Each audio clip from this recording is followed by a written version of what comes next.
ڕێکخراوێکی ئەڵمانی بە بڕی 47 ملیۆن یۆرۆ پرۆژەی ڕەخساندنی هەلیکاری بۆ ئاوەرە و کرێکارانی بیانی و چەند توێژێکی دیکە لە سێ پارێزگاکەی هەرێم جێبەجێ دەکات. لە هەر پارێزگایەک 2000 کەس بەشدار دەبێت و یەکەم هەنگاویشیان لە پارێزگای هەولێرەوە دەست پێ کردووە. We are very much happy and on behalf of GIZ. ئێمە چوار پرۆژەمان هەیە بۆ هەڵبژاردننی مستەفیدەکانیش سەیری ساڵێریەکانمان کردووە پارەکانمان کردووە کە 40,000 دینارە. بەڵێ ئەم پرۆژەیە بۆ هەر سێ پارێزگاکانی هەولێر و دهۆک و سلێمانیە بۆ جێگشتیەکەشی نزیکەی 47 ملیۆن یۆرۆیە.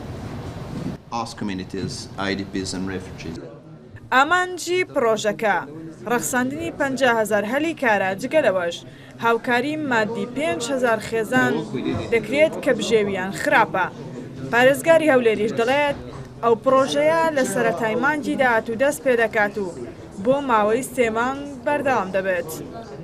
طبعا ئەمە پرۆژەی هاوکاری حکوومەتی ئەڵمانیا لە ڕێگەی ڕێکخراوی GIZ کە وەزیری گەشەپێدانی ئابووری ئەڵمانی سەردانی هەرێمی کوردستانیدا بەڵێنی هاوکاری حکوومەتی هەرێمی کوردستانیاندا کە گوژمەی 47 ملیۆن یۆرۆیاندانە بە چەند بەرنامەیەک جێبەجێ دەکرێتن لەسەر ئاسی پارێزگاکانی هەرێمی کوردستان. ئەمەوەی ئەمڕۆ واژوو کرا کە لەگەڵ پارێزگای هەولێر و GIZ ئەڵمانی بوو کە 4 فەرمانگە لە خۆ دەگرێت فەرمانگەی سەرۆکاتی شارەوانی پارک و باخچەکان و ژینگە پارێزی و ئاوەڕۆی هەولێر لە خۆوە دەگرێت.